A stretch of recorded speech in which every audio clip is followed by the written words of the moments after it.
Today, can everyone hear me okay? Oh, you bet. Sorry about that. Great turnout.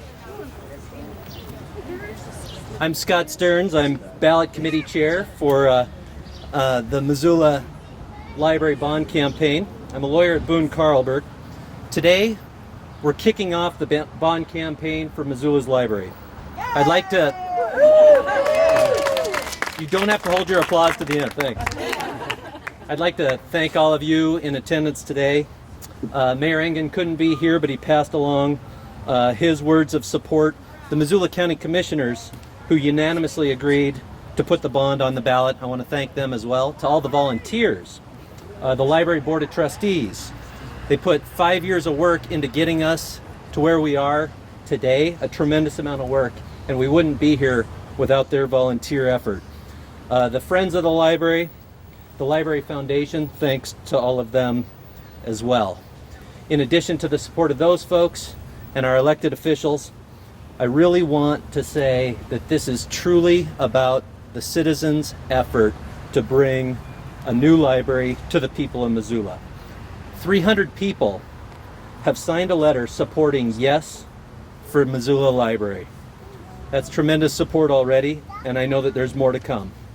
We've had tremendous volunteer support because people recognize that this is a citizen-driven investment in our community, in our kids, in our future, and in our ability to compete in the 21st century.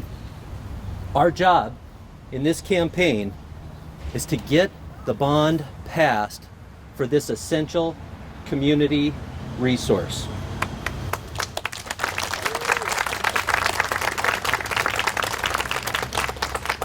I'd like to bring some speakers to the podium today who will explain the importance of the library, this vital community resource, and why it is so important to the community, to Missoulians. Rita Henkel, Chair of the Library Board of Trustees, if you'd start us off. Yay, Rita! Good afternoon. My name is Rita Henkel, and I'm Chair of the Board of Trustees for Missoula Public Library. A new library is absolutely required for this community. The Library Board of Trustees began talking about the need for a new facility or a remodeled facility in 2010. About every other year, we are faced with the problem of replacing boiler parts, which cost us $10,000 a piece. And yet the library is still cold in the winter. The copper pipes are leaking, and the elevator was not up to code. And although it's been brought up to code, it is still too slow and too small. Yay! In 2010, the Library Foundation funded a feasibility study to see if the present facility could be renovated. We found that it could not. The footings on the present library are not sufficient to hold more stories, and the mechanical and electrical systems are not up to code or not up to the ability to hold any expansion. We have no room for books, the space for people is limited, and our internet access is limited and under capacity. We also learned that the library is about a third of the size that it should be to provide services to a town this size. We are the busiest library in the state. Roughly 1,500 people walk through the library every day. And yet on the main floor where our collections are, the Children's Center is housed and all the reading materials are shelved. There are only 38 spaces to sit. We do not currently have a library that keeps pace with the needs of our community. In fact, we're woefully behind. Based on our knowledge of what today's libraries require to serve the public, and especially children, we decided that we would partner with 3 nonprofits in the community. University of Montana Spectrum Discovery Area, Children's Museum Missoula, and Missoula Community Access Television, or MCAT.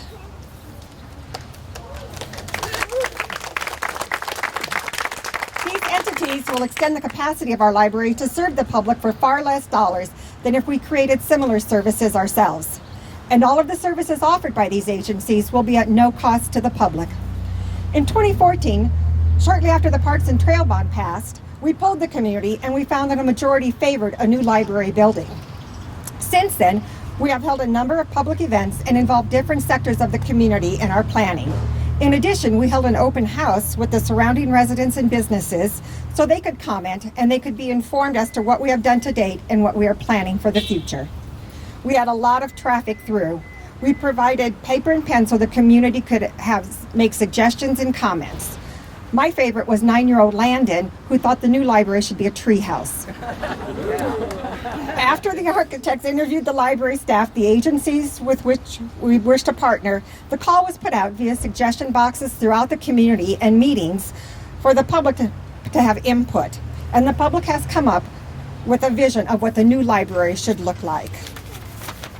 We have also entered into an agreement with the owner of the lot directly to the east of us, of our present location. This allows us to remain downtown, which we found in our polling was important to our patrons, and it also allows us to remain open during the construction of the new facility.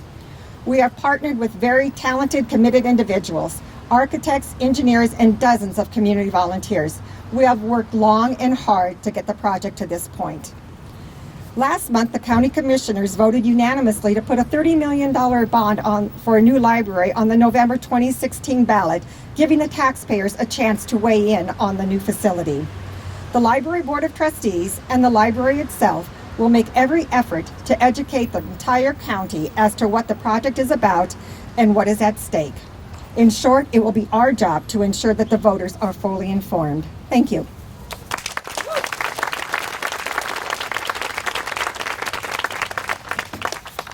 Thank you, Rita. Next up, Elke Govertson, publisher of Monologue.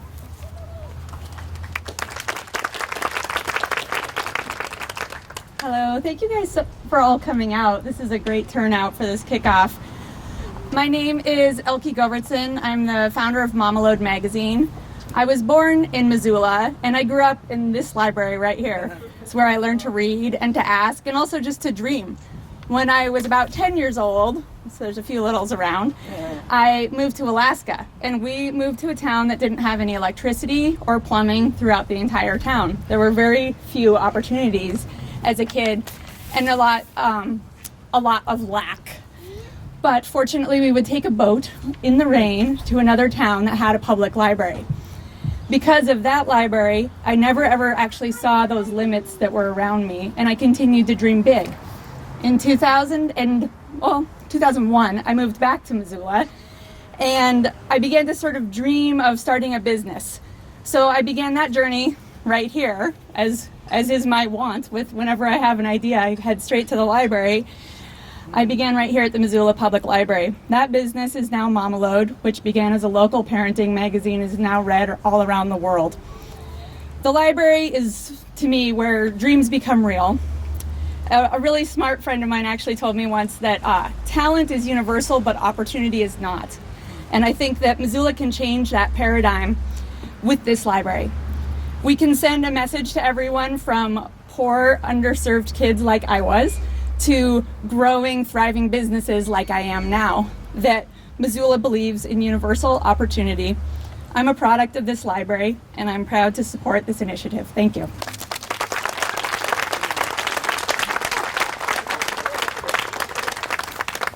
Thank you, Elke, and I did not mention that I was a product of this library as well. In fact, it's about as old as I am, which I'm feeling older all the time. It is about a half-century old, and one of the main reasons why we need to improve it and replace it today.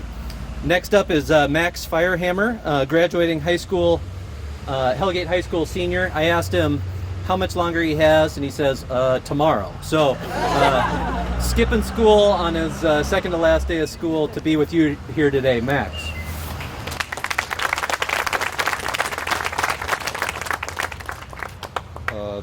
Hello, my name is Max Firehammer. I'm a graduating senior at Hellgate High School. I think you heard. Oh, thanks. And in around 8th grade, I started to take a very large interest in writing short stories, and so I noticed an ad in the independent newspaper, I think, around that time for a young adult writers group here at the library. So the following Friday, I came here to the library and went into the small meeting room and began to participate in this young adult writers group here. And the format of this group is very loose and very free. Pretty much anyone can come in and read any piece of writing they want to that they've written, and the rest of the group will then critique and comment upon it, and often people will then revise their pieces and come back and read it again, or they'll generate new material. And this group helps me immensely with my own writing. To be able to show the stories I had written to really anyone other than my English teacher was just fantastic. And it really, I think, also helps me keep writing, because it met every Friday at 3:30, so every week I was trying to crank out something new to share with this group. And beyond that, beyond my own goal of improving my own writing, it's also helped with my classes in school. I think my work in English class definitely has seen significant improvement and influence from this group. A while ago, I wrote a play for my drama class that I was able to bring in, and we actually passed out scripts and did a reading of the play in that group. And even beyond that, it's actually helps me with college, because I was able to bring in my essays that I had written for applications and have them critiqued and revise them that way. And then in addition to that, I was actually, after being admitted to Hamline University in St. Paul, Minnesota, where I'm going next year, I was able to get a scholarship for writing based on a story I had written and had brought to that group and had it critiqued and revised and brought to a point where it was actually something that I was able to submit and earn this scholarship. And this, of course, this is like only one resource that this library has to offer, and I think the benefits of passing this bond and expanding the resources that the library has and adding new resources will be unimaginable. It's going to be amazing. Thank you.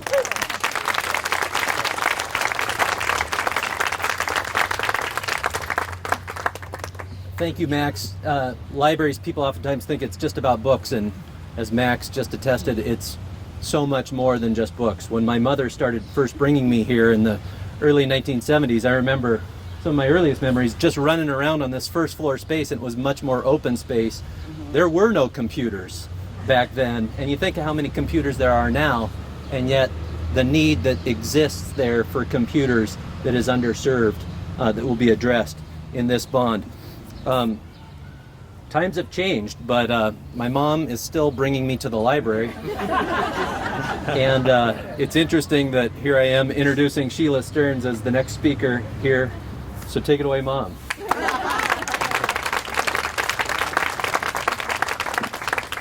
Thank you, Scott.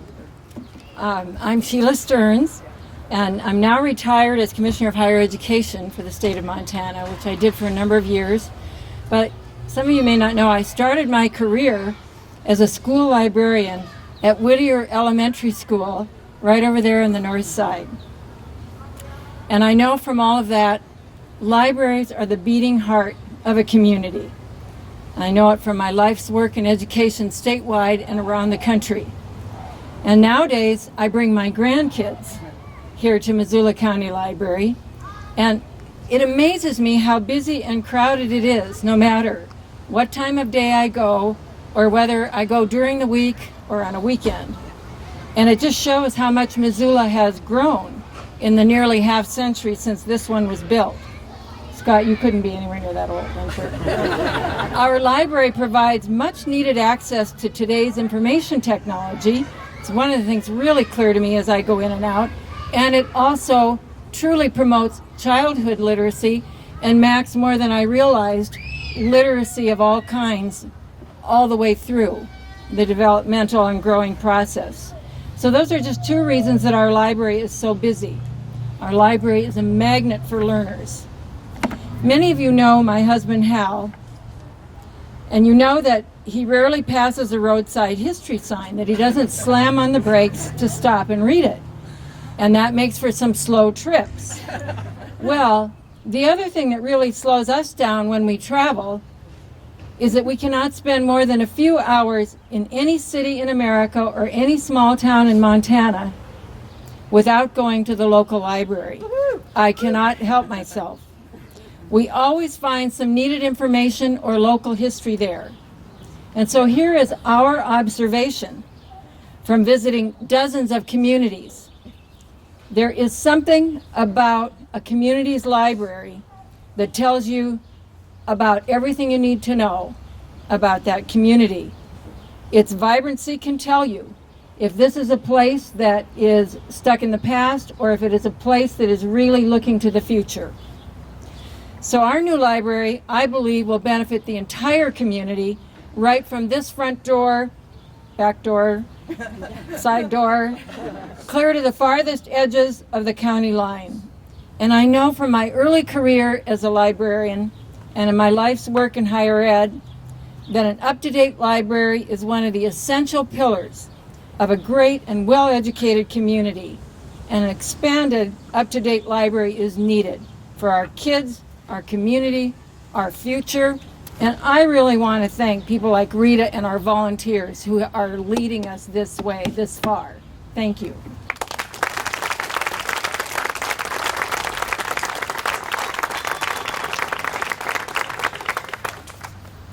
Thank you, Mom. Times change, but obviously the more they remain the same.